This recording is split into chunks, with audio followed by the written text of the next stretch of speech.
magic makers, it's been a little while. I want us to get back to this Magic on Mondays series that I started last summer, especially today.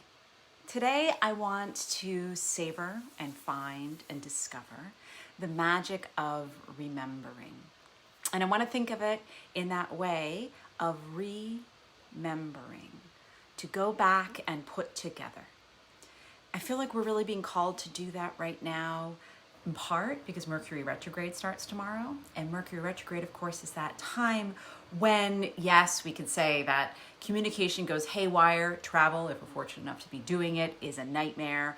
Don't sign contracts. Just in general, be afraid, be very afraid, especially if you're a Gemini like me. But there's more to Mercury Retrograde than that. It's really a time to review, to renew, to remember, to put back together that which you might have forgotten and lost along the way. It's a chance to take stock of what's happened over the last season. And I know I'm feeling called to do that more than ever right now, in part because I'm exhausted by the news, in part because I'm exhausted by these past months of just trying to keep everything together, in part just on my own journey because I put out a book 9 months ago that I'm enormously proud of, and that because of the sweep of life and because of my own nature, I didn't necessarily give enough time and credence to. So this is a season for me to come back into relationship with my book, with The Sovereignty Knot, to invite more readers in, to keep looking to its magic. Because this was born of everything I learned from magic words, everything I learned from my own journey to sovereignty. I want to go back and remember because I need it, because I know that my reader community needs it. I know my writer community of writers and magic makers do, and those who haven't met me yet. So that's part of what my journey is right now as I think about remembering and thinking about Mercury Retrograde. But I also want to mark that today is Indigenous Peoples Day. You may have grown up calling it Columbus Day. You may have grown up learning that Columbus discovered America, which of course, how do you discover a place in which millions of people already live? A question that becomes a little ridiculous when you think about it. But it's interesting. Today, these days I've been trying to really come back to my spiritual practices, which I have lost track of a bit in the tumult of life. And one of the tools that's really helping me right now is Jane Brideson's Wisdom of the Kaliak Oracles deck. I have been so grateful to really sit with the Kaliak, the sacred hag of Ireland.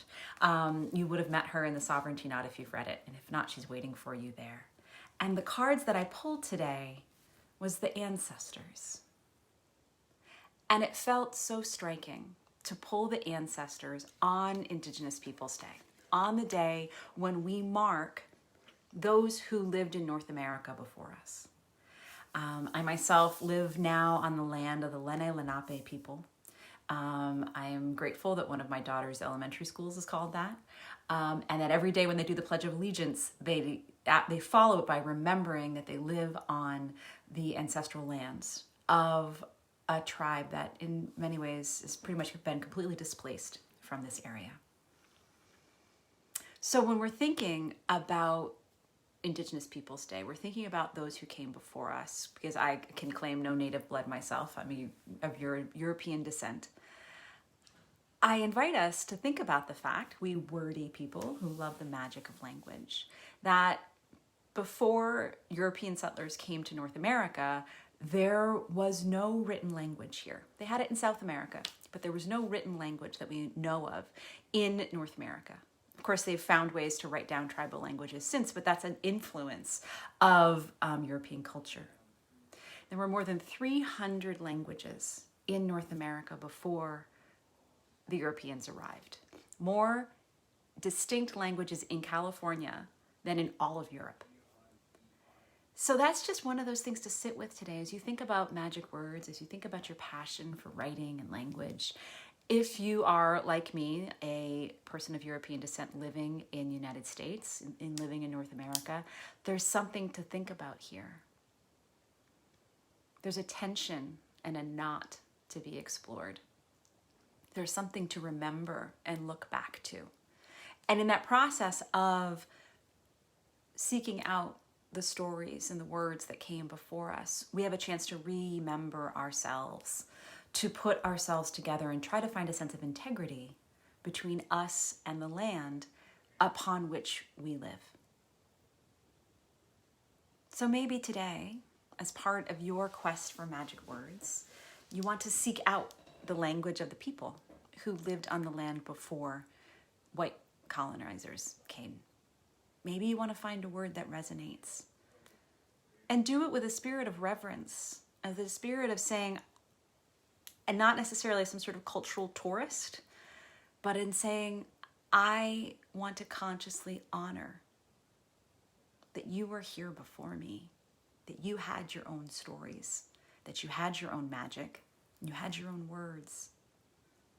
And in some way, perhaps remember time, culture, connections between humans who will never meet. You will not meet someone from hundreds of years ago. Maybe you'll feel their spirit. Maybe you'll take action to support Indigenous people today in the United States and Canada and elsewhere, because it's part of your magic, it's part of your mission, it's part of your desire to be someone who is of service in this world. I wrote a book called The Sovereignty Knot, and of course sovereignty is a term that comes up a lot when we think about the sovereign nations of the native tribes. I admit that that was not a big part of the story that I told. I sourced sovereignty from the sovereignty goddess of Ireland and from the Celtic world. But it's something that I am still learning about and studying and being with, because the thing about the sovereignty knot that's more important than anything for me right now, the magic word in there, is the knot. K-N-O-T is really where all of us are living, tangled up in these various knots of love and fear, of present and past, of trying to be aware of all of the ways that we are here to benefit one another and to benefit the earth, and all the ways in which our ancestors and even we have exploited other people and exploited the earth. How can we be with that awareness? As we are consciously moving through that, we are remembering ourselves and remembering society and remembering the entire fabric of what it means to be human and what it means to be a human creature that is part of a much, much bigger natural energetic web. So today, make magic, be magic, remember your magic, find the word that resonates most for you, one that perhaps you knew when you were a child and forgot, perhaps one that you're going to encounter for the very first time, that somehow you still feel like you remember in your bones. All of that is possible. Allow it. Be in that magic. Blessings. See you soon.